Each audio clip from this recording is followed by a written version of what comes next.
My name is Zack Hannigan, and I'll be doing my presentation on the photographer and nature conservationist Ansel Adams.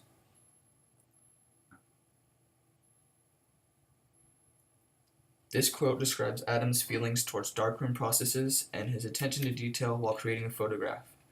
His renowned knowledge regarding vantage point and exposure time is what made him stand out from the rest.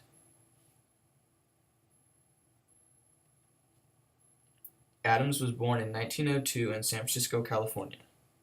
At the very young age of 4, he experienced one of the most devastating earthquakes in California's history. Uninjured by the initial shake, he was thrown into a wall during an aftershock hours later, sustaining a severely broken nose. The doctors recommended his nose be reset when he was older, but it never was, leaving him with a noticeably crooked nose. Adams was prone to frequent illness as a child and began being homeschooled by tutors and family members from the age of 12. Adams began becoming very interested with piano, and at the age of 12, his father sent him to a teacher who taught him about the importance of accuracy and perfectionism, which carried over into his photographic career. For the next 12 years, the piano was his primary occupation and his intended profession before he discovered photography. In 1916, Adams visited Yosemite for the first time with his family. During this visit, his father gave him a Kodak Brownie box camera, and he snapped his very first photos on this trip. He returned to the park the next year with better equipment and a new knowledge of darkroom processes he got while working a winter at a San Francisco studio.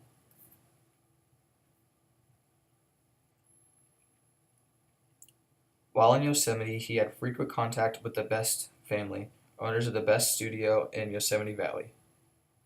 After knowing each other for 7 years, Ansel Adams and Virginia Best got married in 1928. After Virginia's father's death in 1935, she inherited the studio, and Adams continued to run it until 1971.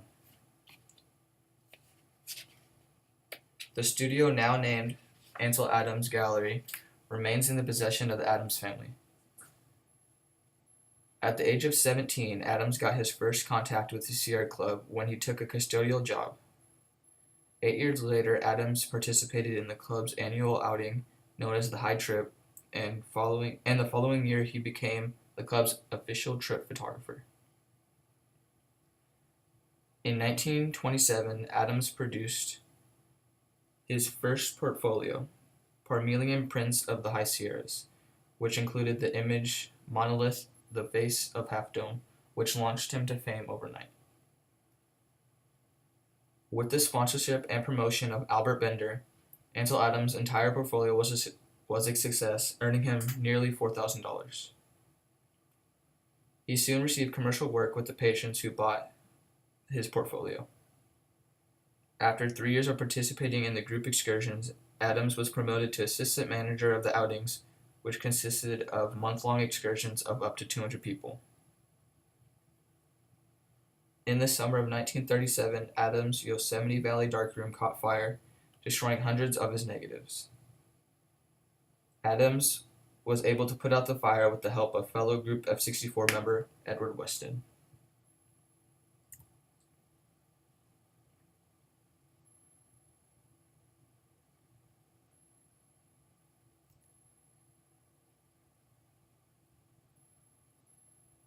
These are some photos taken from various Sierra Club trips that Adams participated in.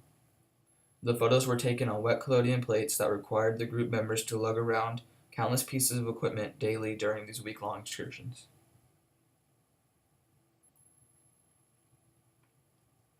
In April of 1927, Adams undertook a 4,000-foot climb through heavy snow to a granite outcropping known as the diving board.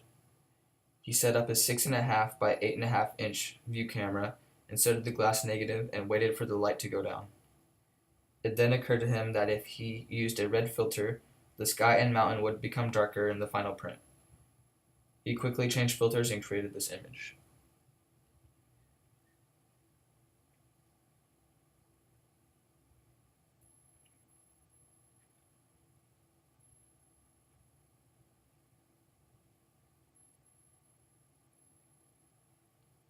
These are a few photos from Adams' exhibition known as Intimate Nature, Ansel Adams in the Close View.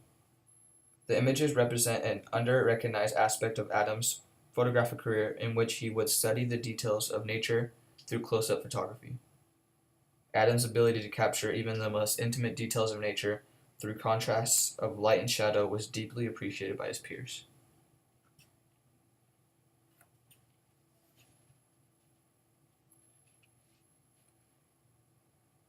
Adams took an outstanding amount of monochrome photos during his career, but the Tetons and the Snake River is one of his best known and admired. This photo, taken in the Grand Teton National Park in Wyoming, had a great influence on people's environmental awareness.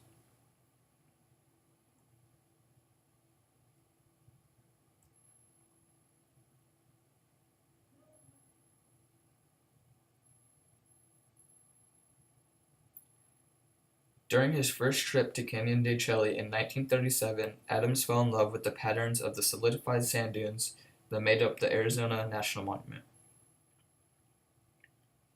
This photo, taken in 1942, depicts one of the longest continuously inhabited landscapes in North America.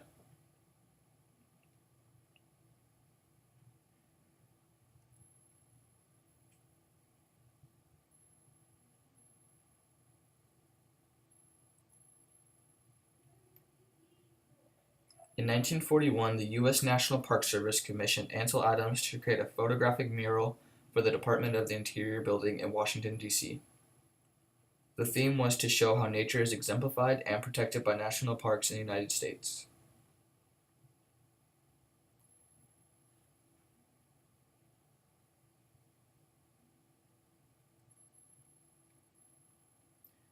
In 2010, a mural-sized print of this image was sold at the Sotheby's auction in New York for $722,500. This is the highest price ever paid for an original Ansel Adams photograph.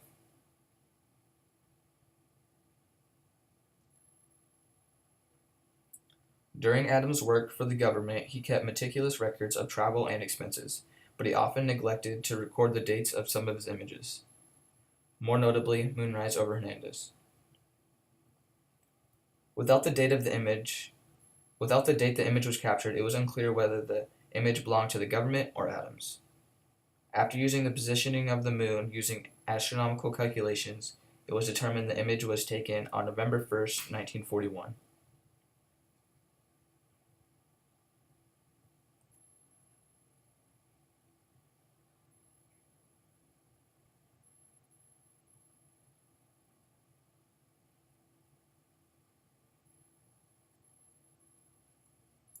By 1960, Adams was sufficiently skilled in the anticipation of exposure times. This image was taken one winter afternoon in Yosemite Valley while on the way back to his hotel. The sight of the moon rising above the 2,000-foot half dome was something he couldn't miss. A darken filter was used to darken the sky and highlight the brightness of the moon, giving it visible detail and making a three-dimensional image and not just a white circle on the photo.